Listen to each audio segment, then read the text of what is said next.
आज की इस क्लास के अंतर्गत देखिए, आज हम कक्षा 10वीं का विषय समाज विज्ञान का एक महत्वपूर्ण प्रश्न का अध्ययन करने जा रहे हैं कि भारत के किस भाग में दैनिक तापमान अधिक होता है और क्यों।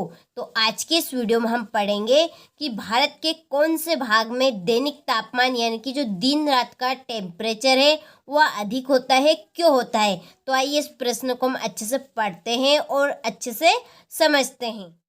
तो राजस्थान के मरुस्थलीय क्षेत्र में कुछ स्थानों का जो तापमान है वहाँ लगभग 50 डिग्री तक पहुंच जाता है।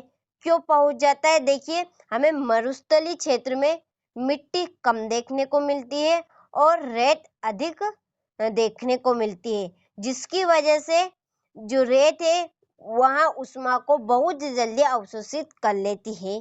क्योंकि देखिए, रेत के ऊपर जब सूर्य का प्रकाश पड़ता है तो रेत बहुत जल्दी क्या हो जाती है, गर्म हो जाती है, जिसकी वजह से वह ऊष्मा को अपने में धारण कर लेती है और जिसके कारण मरुस्थलीय क्षेत्र का तापमान दिन में तो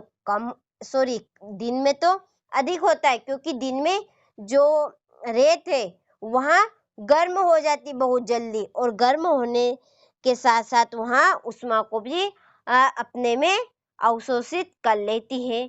तो जिसकी वजह से ही वहाँ पे दिन का तापमान तो अधिक और रात का तापमान कैसा होता है, कम होता है। क्योंकि दिन में रेत कैसी होती है, गर्म होती बहुत अधिक, जिसकी वजह से ऊष्मा का अवशोषण हो जाता है।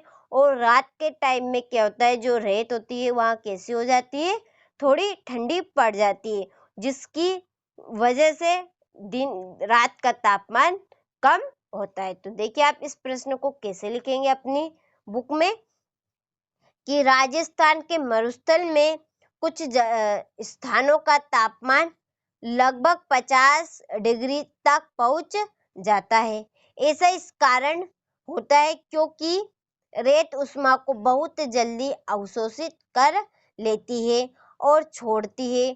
इस कारण मरुस्थल में दिन का तापमान अधिक और रात का तापमान कम होता है। तो आपको क्या समझ में आया इस प्रश्न से कि राजस्थान के जो मरुस्थलीय क्षेत्र है उनमें कुछ स्थानों का जो तापमान है वह लगभग 50 डिग्री तक पहुंच जाता है।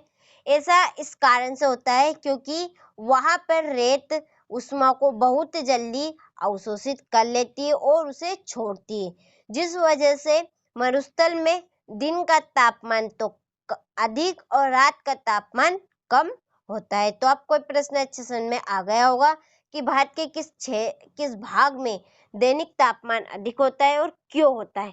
तो आप अच्छे से इस प्रश्न का स्क्रीनशॉट लीजिए और अपनी नोटबुक में इस प्रश्न को अच्छे से नोट कीजिए। आपसे मिलते हैं इसी तरह के